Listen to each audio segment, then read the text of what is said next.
Hey, you came back for another week. I'm thrilled. Welcome to the second episode of Roshango's Reviews. It's been a while, for me anyway. I think the show just started up last week on Leominster Access Television, and I had only just posted it last week. Although the filming of this, I'm going to keep a little bit of a secret, but it was a little while since my last time here. So, welcome back to the show. We have a slight change from the usual. Last week, I did 3 movies in one show. I'm going to try to slim that down to 2 movies per show. That way I can get a little bit more time for each movie so I can get a little bit more in depth. Now, something else I'm going to start doing for the YouTube channel, which is Roshango Media, or if you look up Roshango's Reviews, you'll be able to find the channel with no problem at all, is I will probably start filming some short follow-up reviews in my own time where I kind of maybe touching on details I didn't get to in the full review, and one of the key differences in those videos will be, in this show, I'm telling you what I thought of and what I think you should see this weekend, so I'm avoiding spoilers as much as I possibly can, while in these follow-up reviews I will be able to talk about every little detail, which characters died, how the movie ended, all sorts of details like that in these follow-up reviews. So if you want to have my full thoughts on these, go on the YouTube channel, Roshango's Media, and go check them out. Now, on for the show. The first movie I'm going to be talking about is Home. Home is a DreamWorks movie, much in contrast to Disney, a company I discussed in the previous episode. DreamWorks was a little bit surprising in the eyes of many filmgoers, as no company has ever been able to compete with Disney, but DreamWorks, that arose in the 90s, managed to do just that. It's maybe not as popular as it's been. It definitely doesn't have the history of Disney, but Home is the new film of a long line of actually fairly successful movies by DreamWorks. DreamWorks has been mainly doing the CG 3D animation, kind of a revolution in the 90s when it came to Disney performing it with Toy Story, but DreamWorks was doing it from the very beginning and started up just about when CG animation became big. Now, there have been a couple 2D, but for the most part, they have been 3D. And they've definitely had their own distinct style, and I think they've had a little bit more misses than Disney. I think they try a lot harder on the comedy and do a little bit more raunchier comedy, as some might suspect from some of their bigger movies like Shrek.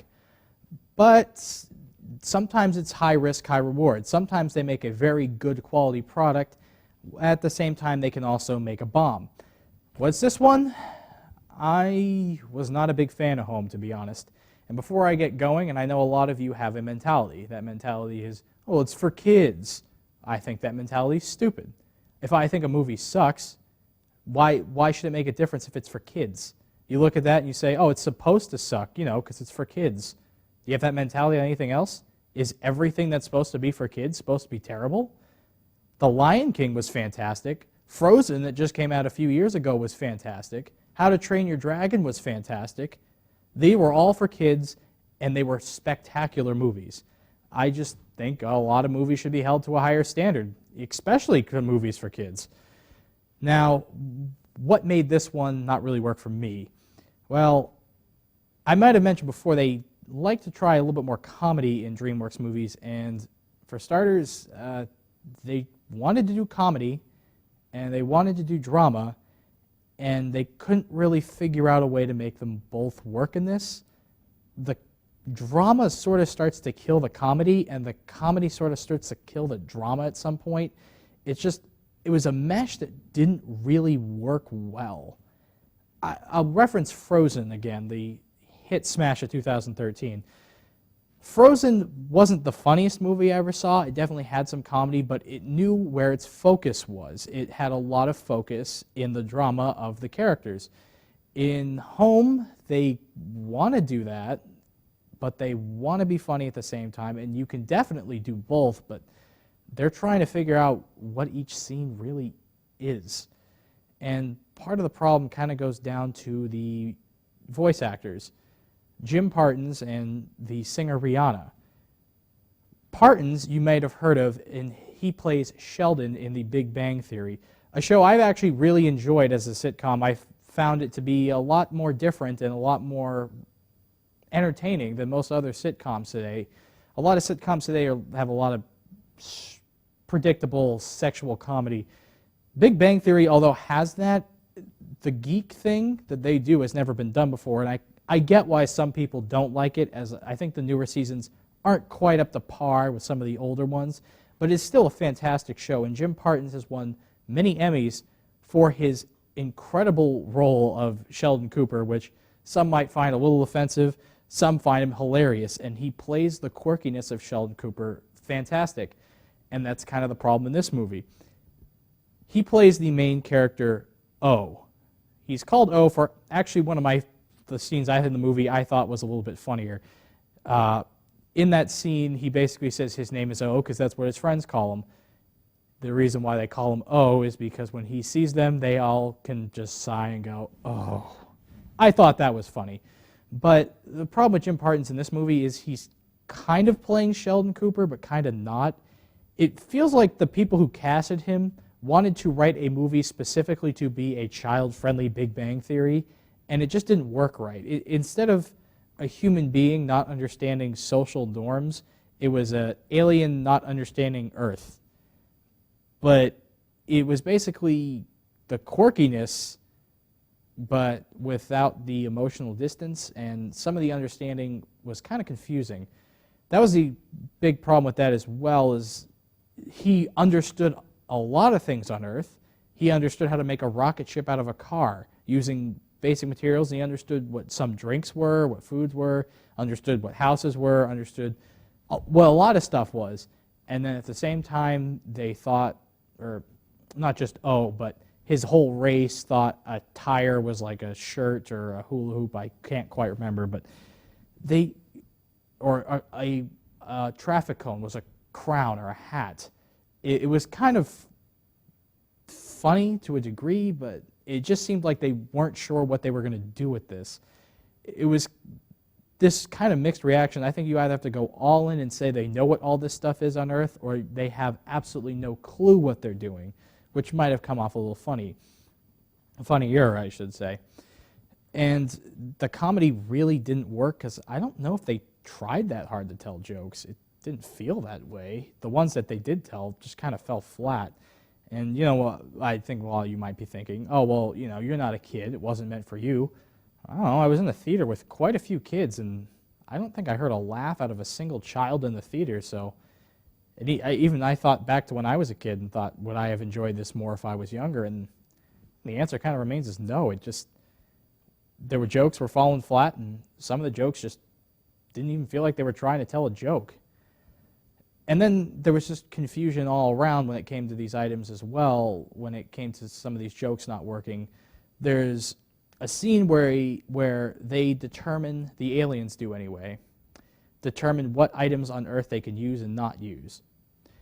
The items that they cannot use, they pile up in this big ball and send elsewhere. And the items they can use, they keep around. One of the first items they use, determine they can't use, are toilets. So you pretty much determine at the beginning of the movie that all the toilets on Earth are gone. And then later in the movie, there was a joke about mistaking a urinal sponge for a breath mint, which is one, disgusting, two, a joke I've seen in several other children's programming, and three, doesn't really make a lot of sense because didn't all the toilets go away at the beginning of the movie? And that's kind of been an issue with the comedy for a lot of this one. It felt like if they wanted to do a joke, they did it, which I have respect for, but they really start to kind of fall flat when they start confusing their own logic. The main plot of this movie was that these aliens are on the run from this other, more dangerous, powerful alien. So they decide to invade Earth and make it their new home because they are the best at running away. And there's a lot of confusion in that when it came to the drama. Now, the other voice actor I had mentioned was Rihanna. Rihanna was supposed to play more of the dramatic role in this, and I'm going to be honest, as much as respect for Rihanna as I have, I don't think a single line she said was delivered with even a percentage of professionalism. It's just, she did not sound right, and she just sounded just like her. She plays a 7th grader, but she still used her full adult voice, and the model they used looked kind of teenagerish, like a teenager, I should say, and she knew how to drive a car. You find out she's in 7th grade 3/4 of the way in the movie after you spend the whole thing thinking she's an adult. She didn't even form really much of a character. The character was so bland I couldn't relate to her struggle. Her struggle being that her mother had been taken by the aliens just like everybody else on Earth, and they were all relocated to Australia. She spends the whole movie trying to get her back. I did not really feel sympathy for her. I didn't know who her mother was. I didn't even believe her character for a moment. It was just everything about this one just fell flat from the beginning. The ending was completely predictable if you watch it from the beginning. And the designs, to be honest, DreamWorks has made some pretty amazing animation. If you've ever seen How I Trained Your Dragon, that is an incredible movie. And yet in this one, the animation felt a little flat, and the designs were pretty uncreative, except for maybe the other alien that they'd been on the run from. These aliens are something that I think a preschooler could have designed, to be honest. They just look like these weird little octopus people. And another thing was they couldn't really determine what these octopus people were like. Apparently they're boring stuck-ups. And they say a line that's kind of dumb. They say none of them are unique. None of them are unique, I meant to say. None of them are unique, which is why Jim Parton's character doesn't fit in. But there are several other Oogs, I believe they were called, in this movie that you get to meet. You get to meet their captain. You get to meet one of their police officers and their brains. And all of them were different characters. All of them had different aspirations and seemed very different from the Oog. So it felt more like these are all background characters, are non-unique. I guess in the end, I have to give this one a 4 out of 10. It was a movie that had, I guess, a cute premise to it, but its moral of you can fit in no matter who you are fell completely flat. The characters were completely unrelatable, completely stereotypical, I suppose. It just did not feel like DreamWorks brought their A game. I wouldn't recommend this one. Even if you have a kid and the kid really wants to see it, you can kind of just tell them it's not that great. I don't think kids will like it either. So that will move us on to the next movie of the day. This one was a long-awaited one, Avengers: Age of Ultron. Now, I've really, really enjoyed what Marvel's doing, and I have to say I'm pretty jealous. See, I'm a DC fan, big on Batman, Superman, Wonder Woman, Green Lantern, Flash, etc., etc. That's the universe I know a lot better, and Warner Brothers has dropped the ball on them so badly. The only movies we've had were Man of Steel, the Dark Knight trilogy, and that really crappy Ryan Reynolds Green Lantern. I'll get more into those later on in the year when some DC movies start coming out, as Batman vs. Superman will be coming out next year. But Marvel's just been doing it way better. I love the sense of they have making individual movies for their superheroes every year and then the big crossover at the end. It's also a marketing genius because you really need to see all the other movies to truly understand what the plot of the new one is. Now, a lot of people saw the first one and saw it as a big blockbuster smash. I saw it and I loved it. Now the second one is the end of Marvel's Phase 2, as they're calling it. I saw most of the Phase 2 ones. I saw Iron Man 3 and I saw Captain America: The Winter Soldier. I didn't see Guardians of the Galaxy or Thor 2. I hadn't seen either of the Thor movies for that matter. But I really enjoyed Captain America. I was kind of mixed on Iron Man 3. But I understood what was happening in this movie fairly on. It had some advantages and disadvantages to the first one. I guess the best way I can review this new Marvel movie is by comparing it to the first Avengers movie. Now, in the first Avengers movie, they had to spend the majority of the flick trying to assemble this team and get this team to work. And that's where a lot of the drama happened. A lot of the fights between the characters ended up happening because of their disagreements or their misunderstandings. And it led to some pretty awesome action scenes, and it was just a crossover we had never seen before. It became what superhero movies were meant to be and what comic books were meant to be, or comic book adaptations were meant to be. Avengers 2 had a bit of an advantage and disadvantage in the sense that the team is already assembled. It's already had that chemistry developed. It helped the movie because we could go right into the action. The very first scene of the movie was probably my favorite, actually. The opening sequence is the Avengers trying to storm a Hydra fortress. If you don't know who Hydra is, you might have to see the other Captain Americas, but they are basically a former Nazi division that has experimented with the Tesseract, which was the mythical item used in the first Avengers movie. They're kind of this underground sort of Illuminati group now, but that's basically what Hydra's become. They're fighting Hydra at the beginning of this, and they could just throw you in because you don't need the development if you had seen the Captain America and you'd seen the Avengers prior. The downside is, it was probably my favorite scene of the first movie, was this one continuous shot that went all around New York City showing the Avengers, all of them working together, finally. After the whole movie of them bickering and arguing, you got to, it was just bliss seeing that. The movie had blown me away when I saw the first one. That was kind of a problem with the second one. The second one didn't really have that build-up. It didn't really have that drama going through it. And one of its biggest flaws was that it was a little too similar to the first one. The Avengers had to team up. They had to stop a maniacal overlord who's trying to take over the world with his army.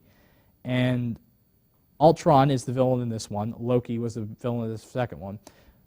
Or Loki was in the first, Ultron was the second, I should say. Although I think Ultron was a much better villain, it just felt like he and his army were too similar to Loki, and the overall movie felt way too similar to the first one that it was hard to have that same blown away feeling I had. So it's going to be really tricky for me to figure out if I like this one better than the first. Some of the action scenes, though, made me really love it, and that's the thing I really love about Marvel, is it takes chances. There might have been a few, I think the ending in particular, were some action scenes that were pretty much the same from the beginning, but at least individually, there were some scenes I had never thought of or seen before. There was some interesting vehicle action happening in the beginning one. The fight between Iron Man and Hulk that you might have seen in the trailers is one of the movie's higher points, and it is a awesomely choreographed fight, awesomely shot fight. And then there's some fights between Captain America and Ultron on the subway train later on. It was just, they're doing new things every time, and they've kept me relatively on my seat. And one of the other things that this movie did much better than the first was the comedy. This is the thing that I think has separated Marvel from DC in the last few years. Marvel has been not afraid to make jokes, to have fun. Their movies are dark and edgy, but they're fun. You enjoy watching them. I think Man of Steel, as much as I did actually like that movie, many people didn't, I did really enjoy the darker aspect of it, and I did enjoy a lot of the action in Man of Steel, but the whole time I was kind of like, geez, you're trying way too hard to be Dark Knight. Have some fun. You're based off a campy comic book. I know campy isn't the thing anymore, but you can at least have a little fun. That's the thing Marvel does. There's a scene at the beginning where Thor, who is the only one who could pick up his hammer, is having a fun at a party, seeing if Tony Stark or Captain America or any of the other Avengers can try and pick up his hammer. It's a hilarious scene. And it's just little things like that that make you really enjoy Marvel. Now, there were a lot of things that hurt the movie as well. As I did mention, the movie was very similar to the first one, and that kind of led to a lot of problems. But one of the other things that it kind of started taking some chances that didn't really work. There's a relationship they try to make between Bruce Banner and Natasha Romanoff, the Hulk and Black Widow. They kind of have this sort of, Black Widow starts kind of hitting on him, and I guess in the comics, I'm not a big Marvel comic fan, so I might be incorrect, but I've heard that she's very much flirtatious in the comics. In this, she's trying to kind of hit on Bruce Banner because, according to her, the other members of the team always fight first, but because Banner's so afraid of what the Hulk can do, he tries to avoid the fight, and she finds that attractive. Interesting, but it came out of nowhere. I was wicked confused when they first started kind of prompting it at the beginning. I was kind of staring at the screen going, there wasn't the Hulk movie between now and then.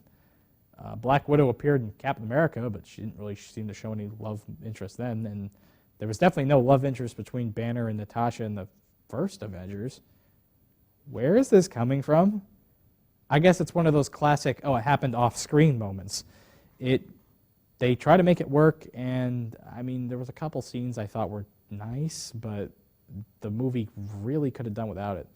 Another problem with it was, I'm not going to spoil too much, but there's a point in the movie where you learn a little bit more about Hawkeye, and the movie just kind of stops. It's a dead end in the plot. They basically get their butts kicked by Ultron in the middle of this fight, and then they decide they have to hide out from him, and there's really no reason. There's really no length of time that they discuss that they're going to hide out from him. They just kind of say, well, we got to hide, and it was as contrived as a thing as possible, and there are some contrivances. You won't meet Samuel Jackson as Director Fury until kind of midway through the movie, but there's a lot of questions sort of circulating what he does and all the capabilities he has. He just kind of says he has people, and that's kind of a vague explanation. I'm trying not to spoil much, but there's a lot of equipment and resources and people that he shouldn't have. And if you're wondering what I'm talking about, you have to kind of watch Captain America Winter Soldier to understand why Nick Fury shouldn't have access to these things anymore. Let's just say S.H.I.E.L.D., the organization that created the Avengers, it had a bit of a falling out. I'm not going to spoil too much. But Fury's purpose seemed kind of mixed. Also, something that can really, really kind of start to bug you, and if you've been following it all, is the ownership issues circulating the Marvel Universe. Marvel Studios is owned by Disney, and they own a great deal of the characters. However, Sony, at least for the last two Amazing Spider-Man movies, have owned Spider-Man. And I guess apparently they sold the rights back, so you will be seeing Spider-Man returning in some of these other movies, but in case you're wondering why you haven't seen Spider-Man in these movies yet, that's the reason. And X-Men is owned by Fox, and I'm trying to figure out why they haven't tried to fight for these characters back, because I would love to see X-Men in the Avengers. And they did that to a degree. They have this weird sort of ownership of Quicksilver and Scarlet Witch, who appear in this movie, and they have to kind of change their backstories because in this Marvel universe, they have to, for legal purposes, pretend the X-Men don't exist. They never refer to these characters by the names of Quicksilver and Scarlet Witch. As a matter of fact, now that I think about it, I can't remember what they called these characters at all. They just kind of were there. They kind of used pronouns, you two. They didn't really have an actual name. And that was because they legally couldn't call their characters by name, which I think is absolutely pathetic. The role that these two played, they definitely had some interesting points at some parts of the movie. I think it's definitely been better with them than without them. But there's also some scenes with them that don't really make a lot of sense, or really they could have done without. Especially at the end, I'm not going to spoil much, but something happens to one of them, and the emotional impact is zero because you really don't get to know these characters. They're kind of villains for the first two-thirds of it, and then kind of change to the good guys. But there were definitely some great, great positives with this. Ultron, as I may have mentioned earlier, was a far, far better villain than Loki. If you saw the original, you might have noticed that Loki was a really pathetic villain. I don't know why he had this army of fangirls surrounding him, but it seemed like he would act real sinister, act like he was a big tough guy, and then get his butt kicked by 2 Avengers maximum. Enough! You are all of you beneath me. I am a god, you dull creature, and I will not be bullied by that.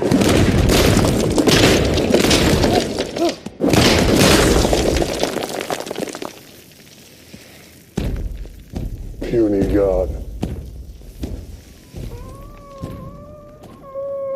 It didn't really take a lot to beat this guy. He had his moments, but he was really just kind of pathetic, and he was also a puppet to another force believed to be Thanos by the looks of things. So it was even harder to really find Loki that intimidating when you knew that he was only working for someone else. Ultron, on the other hand, is great, and he has one of my favorite motivations in the movie. He wants to basically... He was a AI programmed by Tony Stark at the beginning of the movie. He was supposed to command Tony Stark's Iron Man robots that he was creating. He called them the Iron Legion.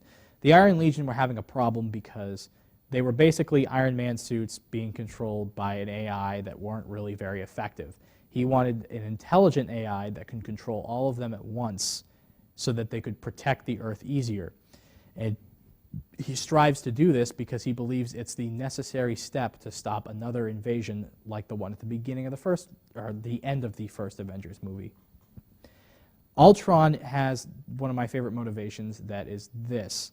He wants to save the Earth by destroying it. It's one of those interesting things. He's seen humanity, he's seen that we've been to war, and he feels that the only way to save us is to stop us, or the only way to protect Earth is to stop the people who are destroying it, humanity.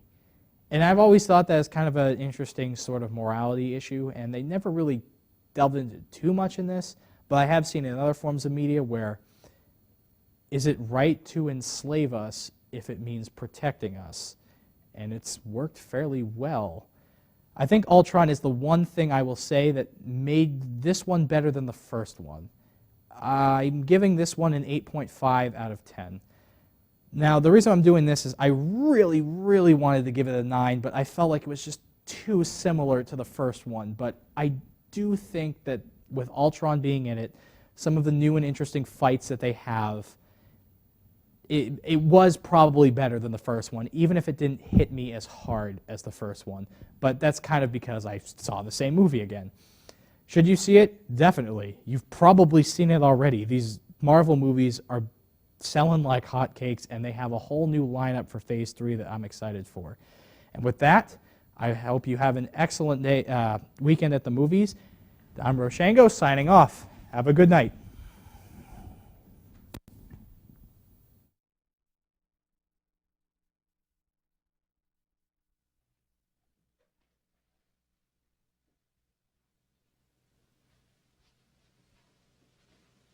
You're still here?